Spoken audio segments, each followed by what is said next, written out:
Day to day, 8 years ago, UI Goku took the internet by storm, and nobody, but I say nobody, expected him to drop in Dokkan that same day. What the f? Look at this. The hype at the time was something that I can't even begin to describe with words. But what if I told you that this was only one of many extremely hype releases the game has known? So stay tuned while we go over the hypest releases in Dokkan history. Alright, bitches, so we're here. Oh, I'm actually really fucking nervous. Today is the start of the hunt for the beautiful, super powerful, freaking Vegito, and look at that amazing art on this guy. Amazing art, amazing art. But if I don't get him, I am just going to be... I feel like I might dig into it. Oh, I might actually get stones, because Vegito is just that good. Alright. Yes. AGL Super Vegito's initial release might just be one of the hypest releases in Dokkan history. It was the first banner to ever get top grossing on JP, and rightfully so. Not only was Super Vegito an absolute beast of a unit, introducing a new ridiculously broken counter mechanic and a new leader skill meta, arguably the biggest power creep jump in Dokkan history, his banner was also the best the game had known yet. It featured Strength Super Gogeta, who was the uncontested best unit in the game before AGL Super Vegito's release, and a new Dokkan Fest Broly, who was also pretty good for the time. Like, you guys have no idea how hyped this guy was on release. He was so hyped that the game literally hit top grossing in 7 different countries. JP Dokkan hit top grossing in 7 different countries. Like, just let that sink in, bro. I don't think there's anything more to say. That same year, we also had Physical Vegito Blue and AGL Rose. Those two guys' Dokkan events were teased literally just after the episode revealing Vegito Blue aired on JP. Then the 3 days between their release and initial announcement might have just been the longest 3 days in Dokkan history, since during those 3 days, they also teased the Hidden Potential system, arguably one of the biggest updates in Dokkan history. And you can guess that Rose and Vegito Blue were just completely cracked. They had Rainbow class leaders, which was just so hype at the time, as this was during the monotype meta, so finally being able to use teams of characters of different types was already so hype in itself. But then Vegito Blue had arguably the 2 strongest mechanics a unit could have at the time, counters and additional super attacks. And Rose was just exactly what the extreme class needed at the time, a good support type unit to make all of those villains with different link sets work together. Like, the hype was just something else. The next year, we had the 2nd year anniversary Super Saiyan 4s. The hype for these units was just so high that the game had to go into an emergency maintenance. Like, the devs didn't expect that this many people would be logging into the game at the same time. So much that the servers were literally unstable for almost a week after the release. It was just a level of hype the game hadn't seen yet. And this was on JP. I think on global the game was literally down for 24 hours the day they dropped. 6 months after their release on JP. Like, bro, this was just insane. But yeah, the hype was definitely justified. The Super Saiyan 4s were insane. They introduced a new meta with their new Neo Gods leader skills and just had insane kits for the time. And even though the game was barely playable the week they released, JP still somewhat managed to get top grossing on February 4th. Like, there's really not much else to say here. The crazy part is that same anniversary, we had V-Jump leaks, revealing that the first summonable LR was not only on the way, but it was going to be Super Saiyan 2 Gohan. Bro, I just miss those days, where V-Jump leaks actually had cool information. Like, you just have no idea how hyped this was. People were speculating left and right about how broken that Gohan was going to be, and how hard he was probably going to be to awaken. Some people even said that he'll probably require 777 medals from the Perfect Cell Dokkan event. The guy was so hyped that even the banner format couldn't kill his hype. The guy dropped in the worst banner imaginable as an unfeatured unit. Like, you had a 0.8% chance of pulling him, but considering he was the best unit in the game, and like by far, people summoned for him anyways. Rhymestyle literally made 5 different summon videos on his channel alone, trying to pull that new Gohan, and I'm pretty sure not a single content creator managed to pull him on his initial banner. The rates were just that bad, but people still summoned. That's just how hype he was. In Super Gogeta and Strength Super Janemba. Bro, the hype for these guys was just something else on JP. Just so you know, these guys got top grossing from their teasers alone. Like, literally. They teased their Dokkan events and the game literally hit top grossing that same day. And if you're wondering why were they so hyped, well, first, it's Super Gogeta. Strength Super Gogeta was so ridiculously OP that it only made sense for this new Gogeta to be absolutely cracked too. Then, this was the first Golden Week celebration to have not 1, but 2 new Dokkan Fest units. And the crazy part is that the game hit top grossing again the day they dropped. Like, bro, the hype was just something else. And obviously it helped that they were both not only very good, but also had insane banners. Gogeta's banner had both Strength Percent for Goku and Physical Vegito Blue. Those two with Gogeta were probably the hypest superclass TURs at the time. So yeah, it only made sense for those banners to hit top grossing.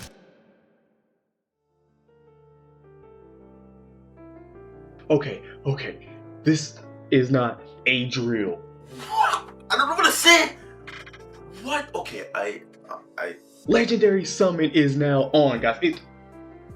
It's Fucking LR. Legendary Summon SSR Broly can become an LR through Dokkan Awakening. What? LR Strength Broly's initial release on Global was just something.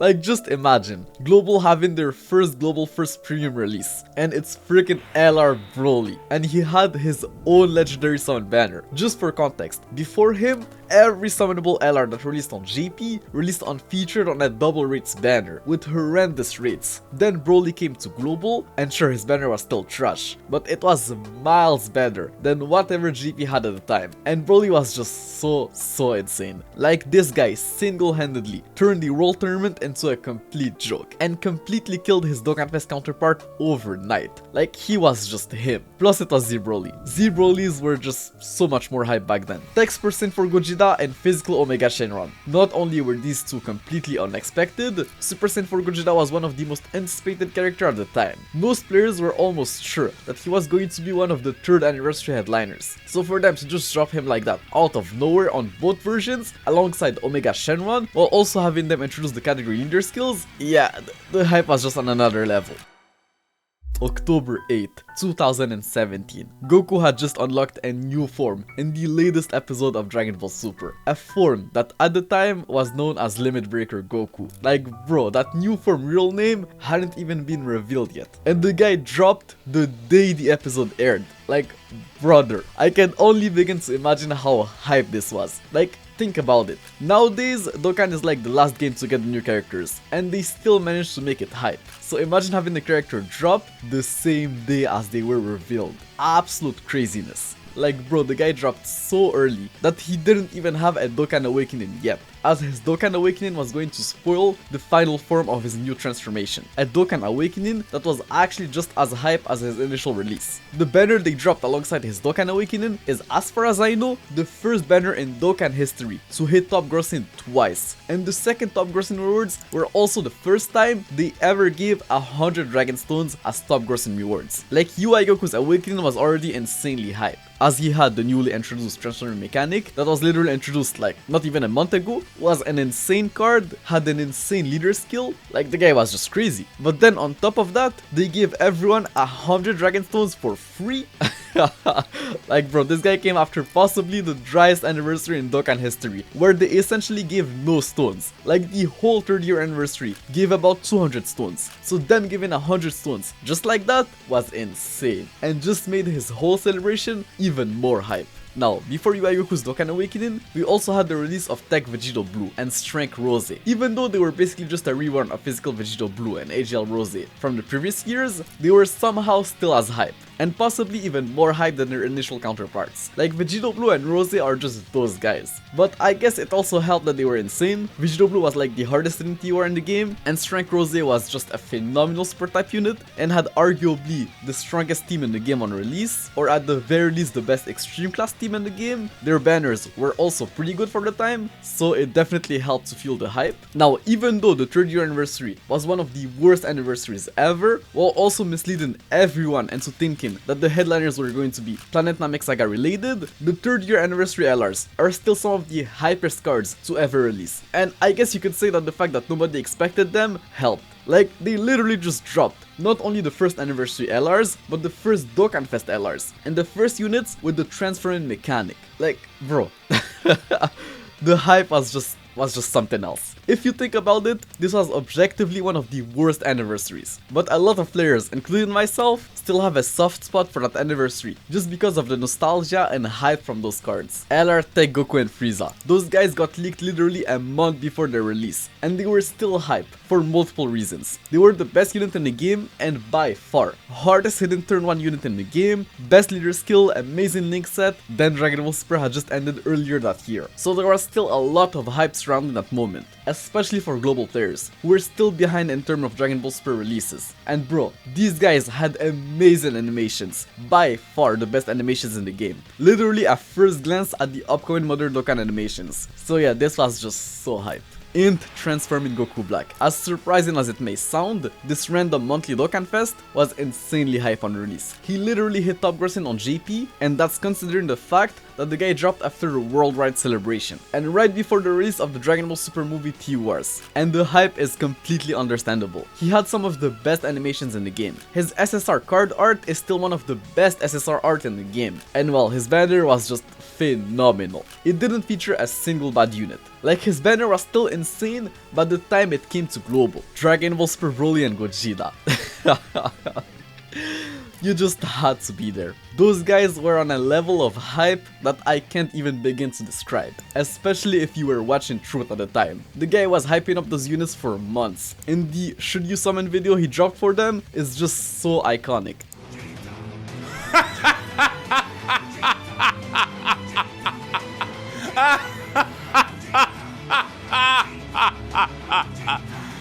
What do you think?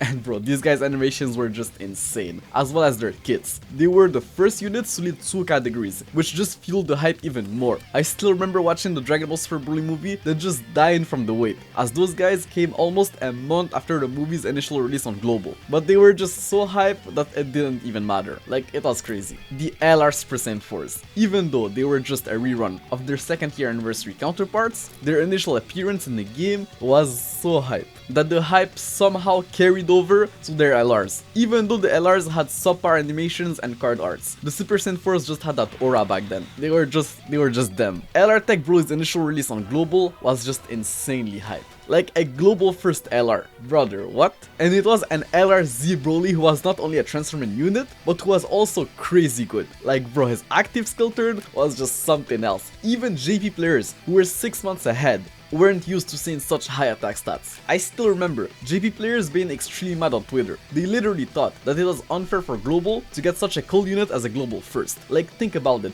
the card was so hyped that JP players were literally mad that we got it before them. Like, that's just how crazy it was.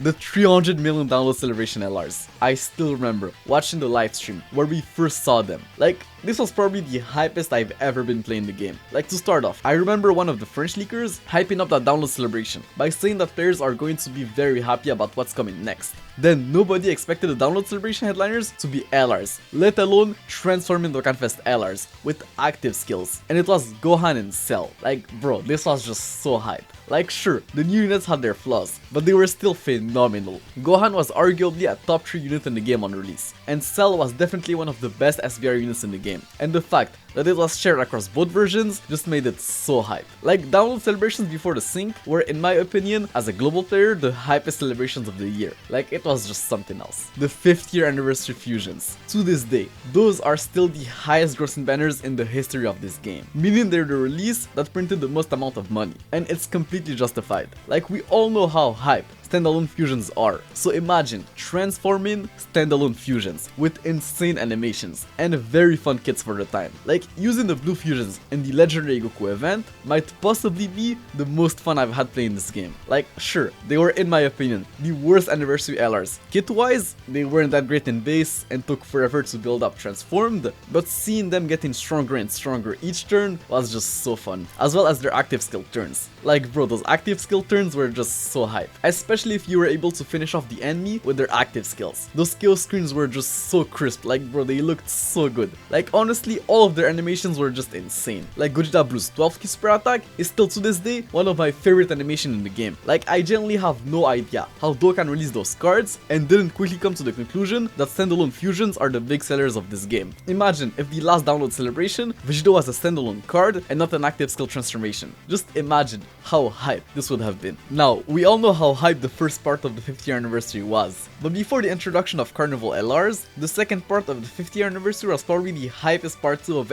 any anniversary in Dokkan history. Like bro, it featured Rose and Broly. Not the versions we expected, but it was still very hype. And Rose was arguably better than the blue fusions. I remember Truth getting completely cooked at the time for saying that, but even then I agreed with him. And in hindsight, it was definitely debatable. Like Rose was a monster, and Broly, I still remember reading his kit for the first time and just not understanding how they gave a unit guaranteed dodge. Like sure, you needed 7 key spheres and none of his teams had orb changers, but it was still insane. All they had to do was release a single orb changer that was on one of his teams, and this guy could have made the biggest comeback in the history of this game. LR Strength UI Goku. It all started from a tweet from one of the French leakers. Then what followed was a wave of hype we hadn't seen in a long time. People were going crazy on every social media platform, and UI Goku was coming to Dokkan, and as a global first, bro, as a global player, this was just insanely hype. And the fact that the hardest event at the time was the newly introduced Extreme SBR, which this guy was built for, just made everything even more hype. Like this was just so peak. LR Physical Super Saiyan Blue Kaioken Goku and Super Saiyan Blue Evolution Vegeta. Even though those guys were kind of a forgettable release, trust, at the time they were very hype. And it's pretty obvious why. At Dokkan Fest LR and its Super Saiyan Blue Kaioken Goku and Super Saiyan Blue Evolution Vegeta. Bro, this was just insane at the time. And I know it's only a matter of time before they drop that card as a tag unit. Just imagine if the Super Saiyan Blue Kaioken Goku part of the card has some sort of UI Goku active skill transformation. Just imagine, bro. Imagine. The hype would just be something else. LR Strengths per Vegito. Like, I still remember people thinking that the worldwide celebration that year was going to feature Kid Buu and Super Saiyan 3 Goku or something like that, and then once it was revealed that it was going to be another Super Vegito, people were just so mad. But as you would guess, as soon as they saw his kit and animations, bro, all the hate disappeared almost instantly. It's like it never happened. It's like people never hated him, and then the hype just took over. Like this guy was just insane. He was genuinely the first unit that I saw and just thought to myself, like, what is this guy's weakness even is? This was legit a perfect unit at the time. He was just so perfectly well designed, it was insane. And you know, counter units are just so fun, and were even more fun back then. Text per Gogeta. Super Vegito's counterpart was also insanely hype. Like his animations were just something else even for the time. Then his OST, bro, that OST was just so peak. And the fact that he was the perfect linking partner for Super Vegito just made everything even better. Like this whole release was just crazy, even more so on global, as he came during the airplane bug saga, probably the most fun most players had playing that game. The 7th year anniversary LRs. Everyone's expectation for the 7th year anniversary were pretty high, as we all knew how special the number 7 was in Japan. So the fact that those LRs still managed to live up to the hype tells you everything you need to know about how hyped they were. Like bro, the blue duos and Legend were probably one of the hypest releases in Legends history, so of course they were going to be just as hype in Dokkan. And we all know how Super Saiyan for Gogeta is just him. So yeah, they really nailed the anniversary headliners. I think this was the hypest the game has ever been. I don't really understand why, as I personally wasn't really hyped for those cards, but Beast Gohan and Orange Piccolo just generated an amount of hype that I can't even begin to explain. Like, I still remember how hyped the community was once we got their first teasers, thinking that Beast was going to be a usable card. I actually remember that anyone who even doubted for a second that Beast was going to be a unit super attack or an active skill attack were just downvoted to oblivion in the Dokkan subreddit. Like, people couldn't even fathom the fact that Beast could be something else than a playable character. So once it was revealed that he was going to be an active skill attack, yeah, this was for sure the biggest fumble in Dokkan's history. But as surprising as it may sound, this wasn't enough for the hype to completely die down. Their release was still insanely hype, and the new Dragon Ball Super superhero summon animations definitely helped. Think about it, they made whole new summon animations just for their release. That's just how hyped they expected them to be. AGL Vegito Blue. We had been waiting for a new Vegito for years now. Like almost every big celebration, we were like, yeah, it's going to be Vegito Blue for sure. So when he finally dropped, you can guess how hype it was. I still remember watching the live stream where they showed the unit's kits and animations, and seeing Vegito Blue's Dokkan original animation. Bro, this was just so hype. And it's just so unfortunate that they weren't as good as they were hype. Like, just imagine if that guy was monstrous in base and transformed, how much hyper he could have been. The 10th year anniversary LRs, excluding the Universal Survival Saga LRs. Like, the hype that was around the 10th year anniversary was just something else, especially with the roadmap they made. Like, like bro, it was just something. And the tag mechanic was something we had been waiting for a very long time. So having it not only in the game, but with a new Super Vegito and Gogeta, yeah, it was just so hype. And a transforming LR's person for Goku was literally like a top 5 most wanted unit at the time. Every major celebration, people were like, yeah, it's gonna be Baby and Super Saiyan 3 Goku that goes into Super Saiyan 4. And bro, LR's person to Gohan. Like, finally, a standalone hype card. Like, this was crazy. And the fact that they were all good just made everything even more hype. Especially Super Vegito. The guy was literally what we expected a new Super Vegito to be like. Just absolute cinema. Now, last but not least, AGL LR's person for Gogeta.